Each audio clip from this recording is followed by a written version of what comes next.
السلام عليكم، ازيكم عاملين ايه؟ النهارده ان شاء الله جايبه لكم وصفه كده، حاجه كده فعلا تستاهل ان انت تحفظيها لرمضان، وممكن تعمليها من دلوقتي. الفطير الحلو ده ممكن نعمله ونسيبه في الفريزر لحد ما رمضان يجي، وتطلعي بقى ان شاء الله ما بين الفطار والسحور كده وتاكلوا حاجه حلوه كده، حاجه سريعه وجميله. وكمان الفطير بتاعنا ولا هنعجن فيه ولا محتاجين دقيق ولا ميه ولا اي حاجه، فطير سريع جدا.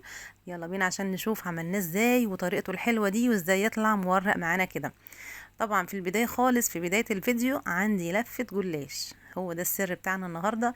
لفه الجلاش دي هتعمل لي المعجزات، هترجع تعمل لي فطير لذيذ جدا وسريع جدا وطري وجميل، وهيقضي الغرض وهيديني فعلا طعم الفطير بالظبط. مفيش اي فرق ما بينه وما بين الفطير العادي اللي احنا بنعمله.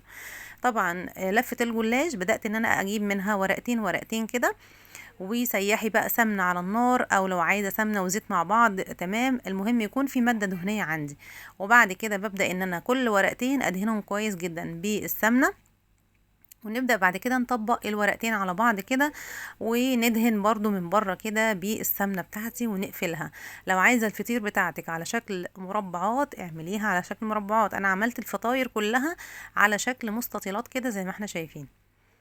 وبعد كده هنبدأ نرصها كده في طبق عندنا، ونعمل كمان واحدة قدامكم برضو علشان نشوف الطريقة من ايه، من البداية خالص وعملناها ازاي. ورقتين ورقتين، لو عايزة يكون مورق اكتر ممكن تزودي اكتر من ورقتين، يعني ممكن نحط 4 ورقات مع بعض، هيطلع حلو برضو ومورق اكتر ما شفناه في اول الفيديو. بصوا بقى، بدأنا ان احنا برضو نعمل دي كده وندهنها سمنة، وكل ما اتني راق منها اروح دهناه سمنة. ادي ده اول راق تنيته، الراق التاني برضو هتنيه وهدهن عليه برضو سمنة كده. وبعد كده هبدأ ان انا اعملها على شكل المستطيل وارصها مع اخواتها. طريقة سهلة جدا، وكمان وفرت عليا وقت ومجهود كبير جدا. نفسنا ناكل فطير هناكله ان شاء الله وهيطلع طعمه تحفة. دي لفة الجلاش عملت لي الفطاير اللي انتوا شايفينها دي كلها.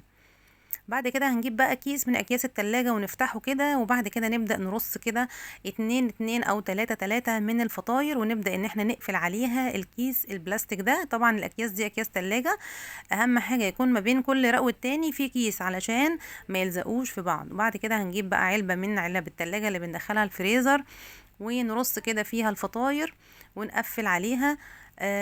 انا كل شهر بجيب مثلا لفتين جلاش واعمل فيهم كده وادخلهم الفريزر، وقت الحاجة اطلع واسوي على طول، بيطلع تحفة جدا. ده طبعا بعد ما دخلناه الفريزر وطلعناه. تعالوا بقى نشوف الفطاير عاملة ازاي وشكلها عامل ازاي. زي ما انت شايفه كده، بصي مفيش حاجه لازقه في بعضيها، ولو لزقت حتى معاكي مش مشكله، بتطلع بسن السكينه كده من الطرف، بتلاقيها طلعت ما شاء الله وطلعت تحفه كده زي ما انت شايفه. بصي دي كده الفطاير بعد ما دخلت الفريزر. احنا طبعا مطلعينها علشان برضو نسويها ونشوفها مع بعض هتطلع شكلها ايه. دي بقيه الفطاير اهي.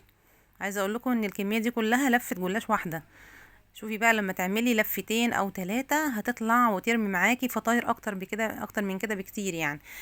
بعد كده هنجيب بقى طاسة على النار، يا دوبك دهنة كده بالفرشة بالزيت، وابدأي ان انت حطي فيها الفطاير وقلبيها، هتطلع تحفة جدا. كده كده الفطاير بتاعتي فيها سمنة، فكده كده هتستوي وهتطلع طرية وجميلة زي ما انت شايفة كده، وهيبقى فيها كمان طبقة مقرمشة كده من بره، بس هتبقى تحفة جدا.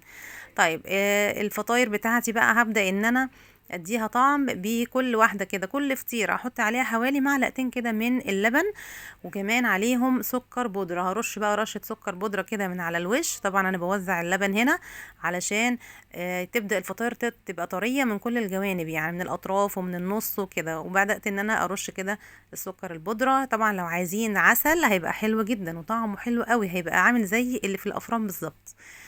زي ما انت شايفه كده، بصي الفطاير تحفه، شربت خلاص اللبن واتشربت كمان السكر اللي انا رشيته عليها.